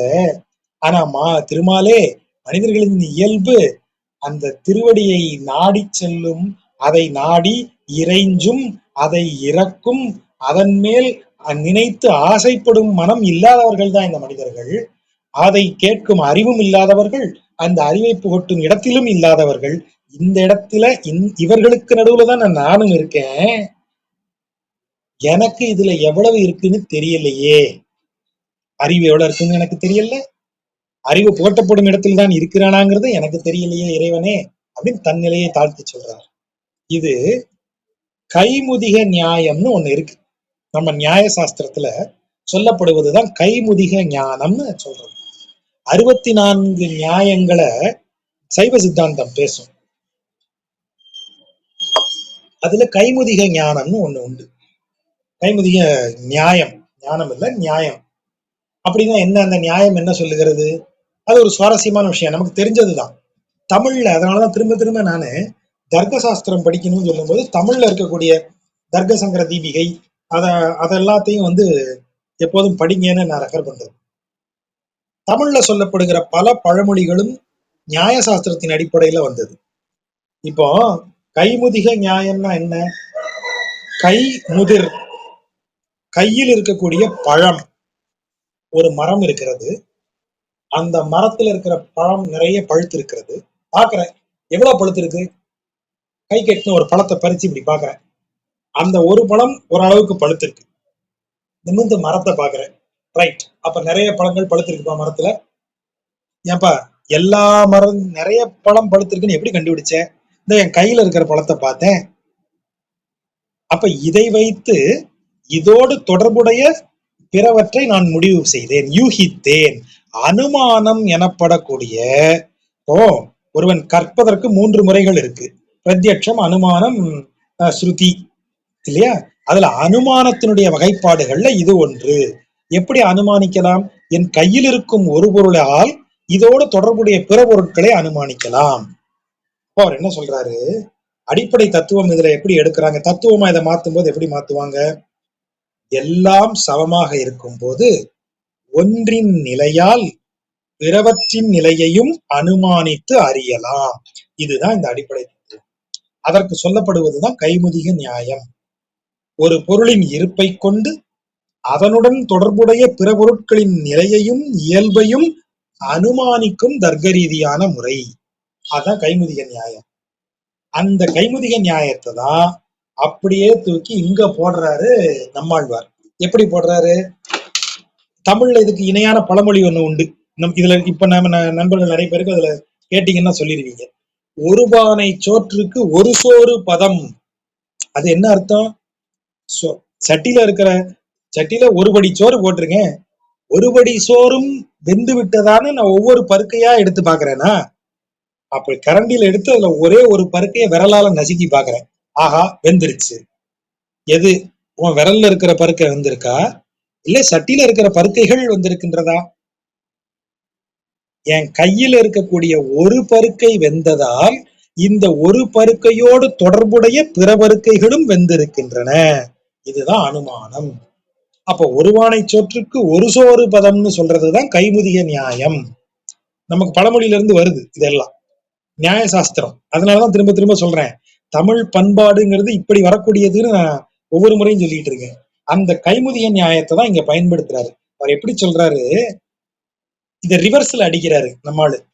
ஒரு சோத்துக்கு ஒரு பானச்சோறு பதம்னு சொன்னா ஒரு பானச்சோத்துக்கு ஒரு சோறு பதம் தானே. இப்போ இப்ப சாதம் வெந்துருச்சா? சாதம் வெந்துருச்சு சார். 17வது பருக்க வெந்திருக்கா சார்? சட்டியில இருக்கிற எல்லா பருக்கையும் வெந்திருக்கு, அதுல 17வது வெந்திருக்கா 16வது வெந்திருக்கான்னு என்ன கேள்வி? அப்போ 1,00,000 பருக்கைகள் வெந்திருந்தால் அதுல 17வது பருக்கையும் வெந்திருக்கும் இல்லையா? ரிவர்ஸ்ல வந்தீங்கன்னா 17வது பருக்கை வெந்திருந்தால் 1,00,000 பருக்கையும் வெந்திருக்கும் அப்படின்னு ஒரு முடிவுக்கு வரும். ரிவர்ஸ்ல போட்டோம்னா 1,00,000 பருக்கை வெந்திருந்தால் 17வது பருக்கையும் வெந்திருக்கணும் இல்லையா? அப்ப கைமுதிகை நியாயத்தை ரிவர்ஸ்ல போட்டு பாக்குறதுதான் நம்மாழ்வார் செயல். ஐயா, மனித மனதின் இயல்பே என்ன? நினைத்து இறைஞ்சி ஒன்று இறப்பர் மானிடவர் என்றே நினைத்திடவும் வேண்டா சொல்லிட்டார். மானுடனுக்கு அந்த புத்தியே கிடையாது. இறைவனை வணங்கி இறைவனின் திருவடிகளை தேட வேண்டும்ங்கிற ஒன்று, அந்த ஒற்றை நோக்கம் அவனுக்கு கிடையாது. அவன் கேட்பான்னு நீ நினைக்காத, அவன் இயல்பு அது. கர்ணகலைவர் முன்னாடி போயிருவான். அப்படி சொல்லிட்டு, ஐயா நானும் அதுல ஒரு ஒரு உதாரணத்துல உள்ளவன், நானும் அந்த சாம்பிள்ல இருந்து தான் நானும் வெளியில வரேன். ஐ மீன் அந்த கலெக்டிவ் இதுல இருந்து தான் நான் சாம்பிளா வெளியில வரேன். நான் எந்த அளவுன்னு எனக்கு தெரியலையே அப்படின்னு ஒரு ரிவர்ஸ் அடிக்கிறார். இறைவன் கிட்ட அந்த பொறுப்பு கொடுத்துடுறாரு. நான் அவங்க எல்லாரையும் விட சிறந்தவன், அவங்களை விட நான் அறிவுல மேம்பட்டவன், அவர்களை விட சிறந்த இடத்தில் இருக்கிறேன். அந்த வார்த்தையை சொல்லல. இப்படியெல்லாம் மாணவர்கள் இருப்பாங்க. அதுக்கான அறிவும் இல்லாதவர்கள், அதற்கான இடத்தையும் தேடி போகாதவர்கள். ஆனா நான் என்ன செய்யறேன்னு எனக்கு தெரியல. ஏன்னா இது அகந்தை ஆயிடக்கூடாது. பக்தன் எப்போதும் தாழ்ச்சியுடன் இருப்பவன், பணிவுடன் இருப்பவன். பணிவும் பக்தியும்னு தான் எப்போதும் சொல்றது. பக்தியில அகந்தை கூடவே கூடாதுன்னு எல்லாரும் சொல்லியிருக்காங்க. அதனாலதான் ஒவ்வொரு முறையும் எத்தனை கதைகள் நம்ம பார்த்துக்கிட்டே இருக்கோம் இல்லையா? ஒரு வேடனுக்கு நரசிம்மர் அகப்படுவதும், ஒரு குழந்தைக்கு கண்ணன் வழித்துணையாக வருவதும், விவரமறியாத குழந்தை கேட்டதற்காக பிள்ளையார் நேரில் வந்து பிரசாதத்தை உண்டதும், ஏதோ ஒரு விவரம் தெரியாத ஒரு பால் கொடுக்கிற ஒரு ஆய்ச்சிக்காக கிருஷ்ணன் அவரை இது தண்ணீர் மேல் நடக்க வைத்ததும், இதையெல்லாம் எதுல வந்தது? வெறும் பணிவான பக்தியினால் வந்தது. ஆகவேதான் இங்க அந்த வார்த்தை வருது. நான் எப்படின்னு எனக்கே தெரியல, நான் ரொம்ப சிறந்தவன்னு சொல்லல. ரொம்ப அருமையான பாடல் இது, நல்ல விளக்கத்தோடு உரிய பாடல். அதை சொல்லும் போது இத கைமுதிய நியாயத்தை இன்னொரு விதமா விளக்கி சொல்லுவோம். பெரிய ஆபத்தை சந்தித்துக் கொண்டிருக்கும் ஒருவன் சிறிய ஆபத்தை பொருட்படுத்த மாட்டான். அதுவும் கைமுதிய நியாயம், அதனுடைய இன்டர்பிரிட்டேஷன். அதுக்கு ஒரு சொல் வச்சிருக்காங்க, புலிக்கு அஞ்சாதவன் பூனைக்கும் அஞ்சுவதில்லை. புலிக்கே பயப்பட மாட்டான் ஒருத்தன், சார் அப்ப பூனைக்கு பயப்பட புலிக்கே பயப்பட மாட்டான் அப்படித்தானே பேசுறோம். அப்ப என்ன அர்த்தம்? புலிக்கே பயப்பட மாட்டான்னு சொன்னா பெரிசு, பூனை இனங்களிலேயே பெரியது புலி. அந்த புலிக்கே பயப்படாதவன் அந்த இனத்தில் சிறியதுக்கு பயப்படுவானா? புலிக்கே அஞ்சாதவன் பூனைக்கு பயப்படுவானா? அப்போ அவன் பூனைக்கு பயப்படுவானா மாட்டானாங்கிறது கேள்வி. அவன் புலிக்கு பயப்பட மாட்டாங்கிறது ஃபேக்ட். அந்த ஃபேக்டை வச்சு இப்படி ஒரு டெசிஷனுக்கு நாம வரோம். We arrive to a decision. அதுவும் கைமுதிய நியாயத்துல வர்றது. அதையும் இங்க போட்டு பார்க்கலாம். அப்படியே என்ன பிரச்சனை? இப்படி இறைவனை வணங்கக்கூடிய ஒருவன் இந்த லெவல்ல இருக்க மாட்டான், அவனுக்கு இதெல்லாம் ஒரு பொருட்டா இருக்காதுங்கிற பொருளையும் அதை எடுக்கலாம். ஏன்னா அதுக்கு அடுத்த பாட்டுல அதை கிளியர் பண்ணிடுறாரு. எப்படி சொல்றாரு பாருங்க, அமை பொலிந்த மென்தோழி காரணமாக, அந்த கட்டா இருக்கு மீட்டருக்காக. அமை என்றால் மூங்கில், மூங்கில் போல் பொலிந்து விளங்கும் மென்தோள் உடையவள், மென்தோழி காரணமாக, அவள் காரணமாக, அவளை அடைவதற்காக வெம்கோட்டு ஏறு. வெம்கோட்டு, கோட்டு கோடுன்னு சொன்னா கொம்புன்னு அர்த்தம். யானைக்கு இருக்கிற தந்தத்துக்கும் கோடுன்னு பேரு, பன்றிக்கு இருக்கிற தேற்றை பல்லுக்கும் கோடுன்னு பேரு, மான் மாடு இதுக்கெல்லாம் இருக்கிற கொம்புக்கும் கோடுன்னு பேரு. பயங்கர கூர்மையான கொம்பு, குத்தி கிழிச்சிரும். அதான் வெம்கோடு, வெம்கோட்டு ஏறு. ஏறுனா காளை, நல்ல கூர்மையான பயங்கரமான கொம்புகளை உடைய ஏறு காளை. எத்தனை காளை? 7 ஏறு, 7 காளைகளை உடனே கொன்றானையே. எப்படி கொன்னாம? டைம் எல்லாம் இல்ல, ஒன்ன விடைய ஒவ்வொன்னையும் அந்த ஸ்பாட்ல அடிச்சான். முதல் காலை அடிச்ச கையோட அடுத்த காலை, அடுத்த காலை அடுத்த காலன்னு அடிச்சான். அப்படி 7 காளைகளை கொன்றவனை மனத்து கொண்டு, மனதில் நினைத்து கொண்டு, எமக்கு யாம் விண்ணாட்டுக்கு உச்சமதாம் வீட்டை அமைத்திருந்தோம். அமைத்திருந்தோம்னா அதை யோசிச்சுட்டு இருந்தோம், அதுக்காக செயல்பட்டு கொண்டிருந்தோம்னு அர்த்தம். எமக்கு எனக்காக, யாம் நானு, விண்ணாட்டுக்கு உச்சம், மேல மேல இருக்கிற உலகங்கள், ஒவ்வொரு உலகமா மேல மேல போங்க, எல்லா உலகங்களுக்கும் மேல இருக்கிறது எது? அதான் உச்சம். விண்ணாட்டுக்கு உச்சம் பரமபதம்.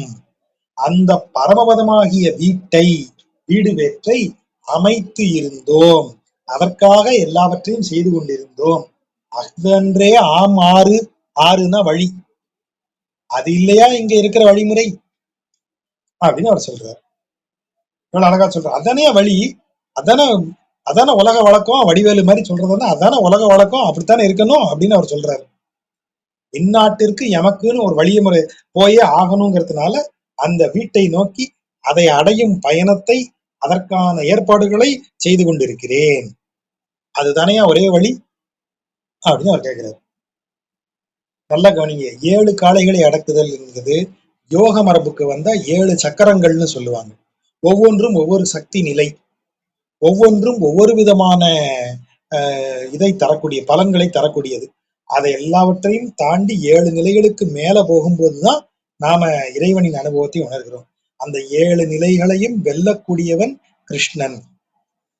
அதான் அந்த 7 காளைகளை அடக்குதல் அப்படி வரக்கூடியது.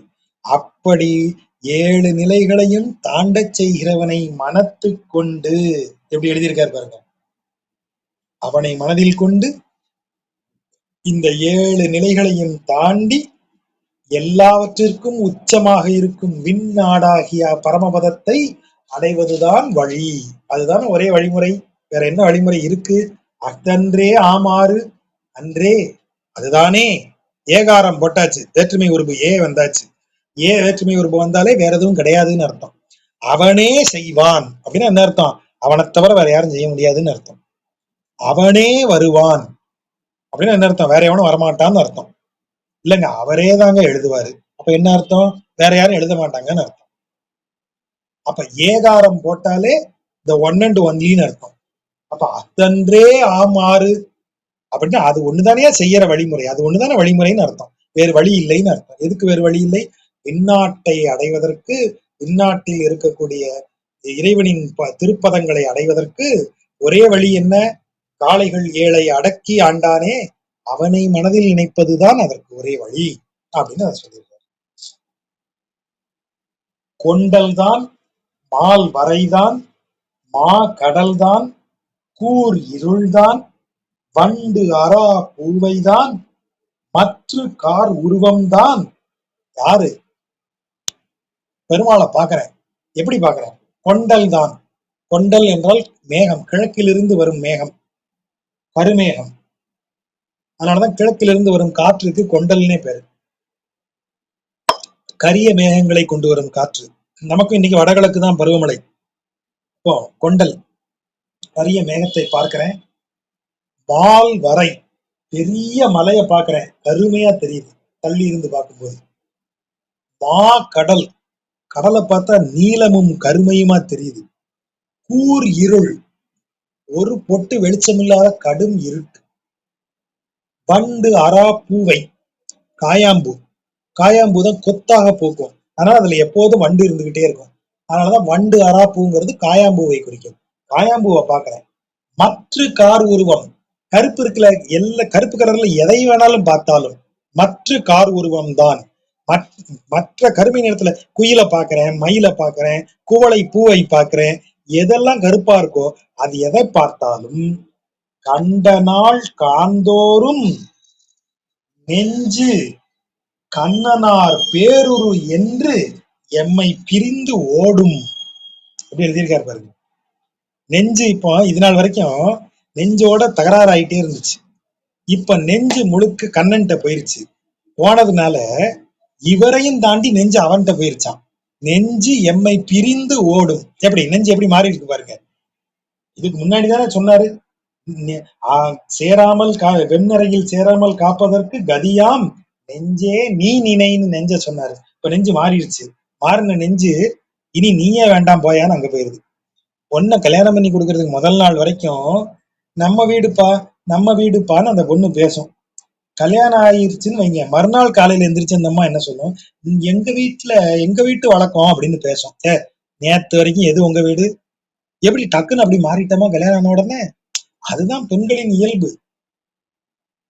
அத மாதிரி இந்த நெஞ்சு என்ன ஆயிடுச்சு, இது வரைக்கும் தகராறு பண்ணிக்கிட்டு இருந்தது, டக்குன்னு அவனுடைய அருள் கிடைச்சு அவன்கிட்ட போன உடனே இவரை விட்டுட்டு அவன்கிட்ட ஓடிடுச்சு. அதுதான் இவங்க சொல்றாரு. எப்படி ஓடுது? எதை கருமை நிறத்துல எதை பார்த்தாலும், கடலை பார்க்கறேன், மலையை பார்க்கறேன், மேகத்தை பார்க்கறேன், வெறும் இருட்டை பார்க்கறேன், காயாம்பூவை பார்க்கறேன், மயிலை பார்க்கறேன் குயில, கருப்பு நிறத்துல இருக்கிற எதை பார்த்தாலும் அது கண்ணனின் பேருரு என்று, அது கண்ணனுடைய விஸ்வரூபம்யா, கண்ணனுடைய வடிவம்யா இது அப்படின்னு நினைச்சிட்டு அதை கண்ட நாள் காண்தோர் பார்க்கிற ஒவ்வொரு நாள், சரி ஒரு நாள் பார்த்துட்டு ஓடிச்சு மறுநாள் திரும்பி வந்துருச்சுன்னு இல்ல, கண்ட நாள்ல இருந்து பார்க்கும் போதெல்லாம், எதை கண்ட நாளில் இருந்து? இறைவனின் அருளை கண்ட நாளில் இருந்து காந்தோறும், இந்த புறக்கண்ணால் இந்த உலகத்துல நாம் பார்க்கும் தோறும் நெஞ்சு அவங்கிட்ட போயிருது. கண்ட நாள் முதல், எந்த கண்ட நாள்? இறைவனின் அருளை கண்ட நாளிலிருந்து இப்போது நான் புறக்கண்களால் காணும் தோறும், தோறும்னு சொன்னாலே அது ரிப்பீட்டட் ஆக்ஷன் வந்துருது. நான் பார்க்கும் தோறும் அப்படின்னா ஒரு தடவை பார்த்ததா அர்த்தமா? பல முறை பாக்குற நீ, அதான் காணும் தோறும்ங்கிற வார்த்தை. தோறும்னு வந்தாலே it is a repeated action, ரெப்படிட்டிவ்னு அர்த்தம். காந்தோறும், நான் பார்க்கும் தோறும், முதல்ல கண்ட நாள், அவனை முதல்ல பார்த்தேன் இல்லையா, அவன் அருளை, அந்த கரிய அழகை முதல்ல பார்த்த நாள்ல இருந்து நான் கருப்பா எதை பார்த்தாலும் அதெல்லாம் கண்ணனின் பேருருன்னு சொல்லி என் நெஞ்சு என்ன கேட்காம அதுவா அவன்கிட்ட ஓடிடுது. எம்மை பிரிந்து நெஞ்சு ஓடும் எழுதுறாரு. பிரிந்து ஒன்று நோக்காது தம்முடைய பின்னே திரிந்து உழலும் சிந்தனையார் தம்மை. பிரிந்து ஒன்றை நோக்காது, வார்த்தையை கவனிங்க. கவையில் மனத்து, அதுதான் இங்க வருது. பிரிந்து ஒன்றை நோக்காது, கவையில் மனம் என்ன செய்யும்? அப்போ எவ்வளவு பேசணும், அதுக்கு அவரே ஆன்சர் சொல்லியிருக்காரு. கவையில் மனம், வெவ்வேறு விதமாக பிரிந்து யோசிக்காத மனம். அதை இங்க தெளிவா அதுக்கு விளக்கம் சொல்லிட்டாரு. பிரிந்து ஒன்று நோக்காது, எதையும் வேற வேறன்னு பிரிச்சு பார்க்காம, தம்முடைய பின்னே, இங்க தம்முங்கிறது இறைவன், இறைவனுடைய பின்னே திரிந்து உழலும் சிந்தனையாளர், அதாவது சிந்தனையார், இறைவனுக்கு பின்னாடியே திரிந்து அவன் நினைப்பிலேயே உழலும் சிந்தனை கொண்டவர்களை ஒரு கால் புரிந்து, ஏதோ ஒரு காலத்துல புரிந்து கொண்டு ஆ ஆ என இறங்கார். ஆனா இப்ப நம்ம பரிதாபப்படும் போது ஒரு ஒரு ஒரு உச்சரிப்பு சொல்றோம்ல, அப்படி சொல்றோம்ல, இந்த இச்சி சீச்சுக்கு என்ன அர்த்தம்? அந்த அர்த்தம் தான் இங்க ஆ ஆ என இறங்கார். ஐயோ பாவம், ரொம்ப சிந்திச்சுட்டு தெரியறாயா, பிரதாபமா இருக்கே அப்படின்னு இறைவன் என்ன செய்ய மாட்டேங்கிறானா, இறங்க மாட்டேங்கிறானா. இறங்கார், இறக்கப்பட மாட்டேங்கிறானே, இறைவன் மேல ஒரு கம்ப்ளைண்ட். இவ்வளவு தூரம் அவனையே சிந்திக்கிறேன் ஐயா, வேற எதை பத்தியும் சிந்திக்கிறது இல்லையா, அவன் பின்னாடியே திரியற, அவன் நினைப்பிலேயே எந்த நேரமும் உழன்று கொண்டு இருக்கிறேன், வேறு எதையுமே பாக்குறதே இல்லை நான். இதை ஒரு காலத்துல புரிஞ்சுக்கிட்டு ஐயோ பாவமடா இவன் என் மேல கொஞ்சம் கூட இறக்கப்பட மாட்டேங்கிறாரு, அந்தோ ஐயோ மாவாய் பிளந்தார் மனம் வலிதே கொல். கேசி என்கிற அசுரன் குதிரையாக வரும்போது அவன் வாயை பிளந்து கொள்கிறான் கண்ணன். மாவாய், மா என்றால் குதிரை, அதன் வாய் பிளந்தவர்க்கு மனம் ரொம்ப கடினமானதுதான். அவன் உடல் வலுவ சொல்றாரு, ஒரு பெரிய அசுர குதிரைய வாயை கிழிச்சு கொள்றதுன்னா சும்மா இல்ல, அவ்வளவு கடினமான உடல் வலு கொண்டவன். மனசும் அப்படித்தான் போல, வலிதே கொல், மனம் வலிதே கொல். கொல் என்கிறது இங்க அசை சொல், வலிதுதான் போல, அவன் மனம் ரொம்ப கடினமானது போல, இப்படி அவன் பின்னாடியே தெரியற என்னை கண்டுக்காம இருக்கியே. இது இறைவன் மேல் இருக்கிற ஏக்கம், தனக்கான இடத்தை கொடுக்க சொல்லி. ஏன்னா நெஞ்சு அவங்கிட்டயே ஓடுது, ஆனா நம்மால அப்படி கண்டுக்காத மாதிரி இருக்காரு. ஆகவே இறைவனை உன் நெஞ்சம் நீ ரொம்ப மோசமானவன், நீ என்னை கண்டுக்க மாட்டேங்கிறேன் திட்ட மனசு இல்ல, உன் உடம்பு எவ்வளவு வலிமையானவன் நீ, அத மாதிரி நீ மனசும் வலியுது போல அப்படின்னு ஒரு ஒரு அப்படி அப்படி பாலிஷா சொல்றாரு. நல்ல அருமையான 10 பாடல்கள். கொஞ்சம் அதிகமாகவே நேரம் எடுத்துக்கிட்டேன். பொறுமையாக கேட்ட நண்பர்களுக்கு நன்றி.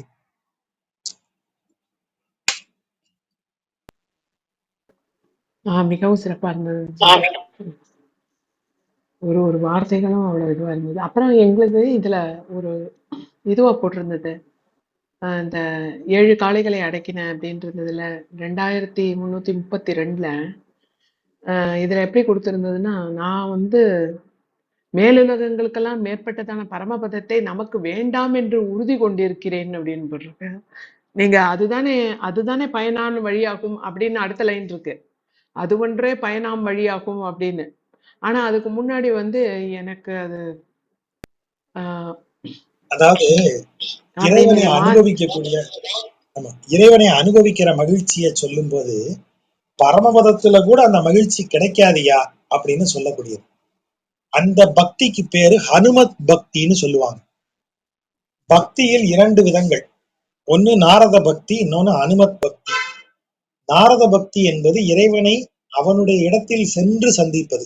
இப்ப நாரதர் பாத்தீங்கன்னா சஞ்சாரின்னு பேரு. அவர் திரிந்து கொண்டே இருப்பார். கைலாயத்துக்கு போய் பெருமாள் இவர் சிவனை வணங்குவார்.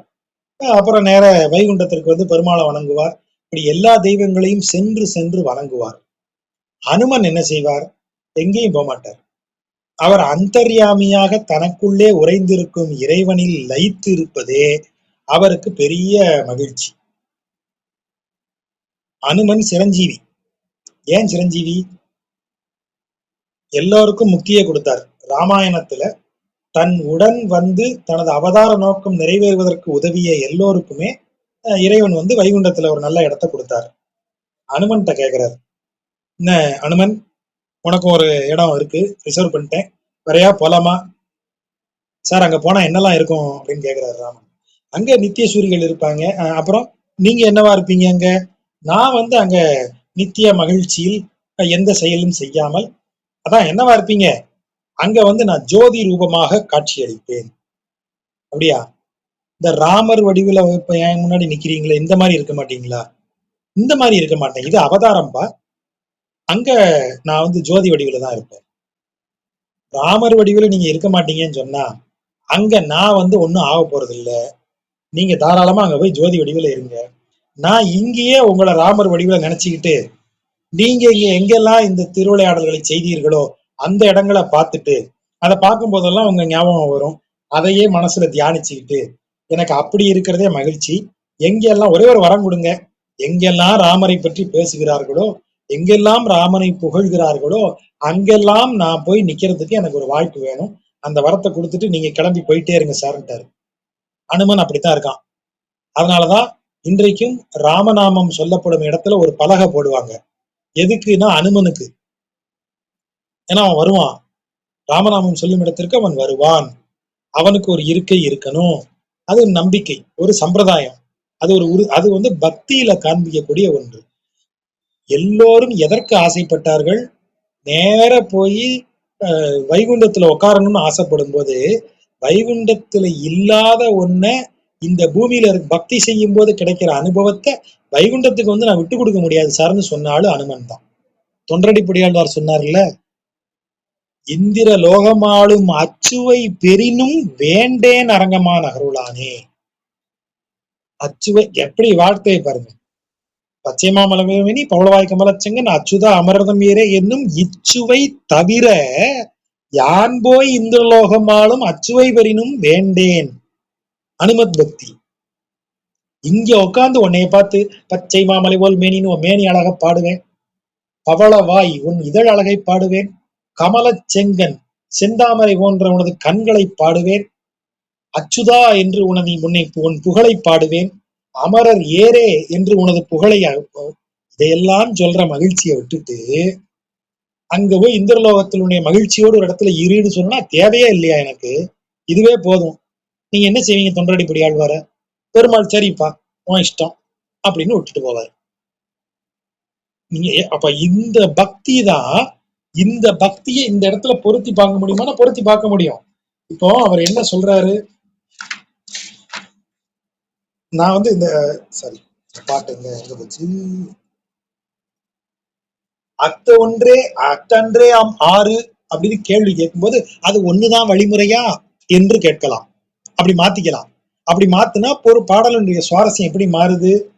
நான் என்ன நினைச்சுக்கிட்டு இருந்தேன், விண்ணாட்டிற்கு உச்சமாகிய வீடாகிய வைகுண்டத்திற்கு போகணும்னு நினைச்சுக்கிட்டு இருந்தேன், அமைத்து இருந்தோம்.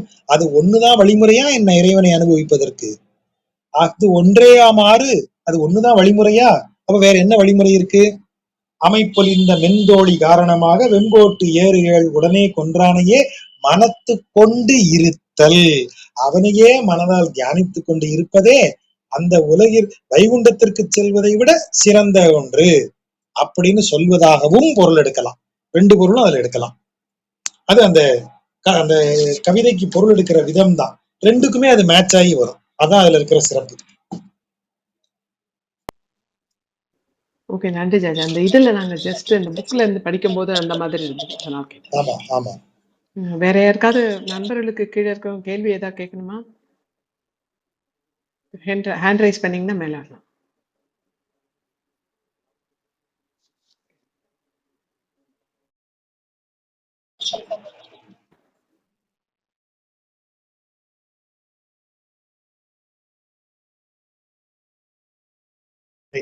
அப்ப வேற கேள்விகள் இல்லை என்றால் நம்ம அடுத்த செவ்வாய்க்கிழமை சந்திக்கலாம். நன்றி ஜாஜா. நன்றி நன்றி நண்பர்களுக்கு நன்றி.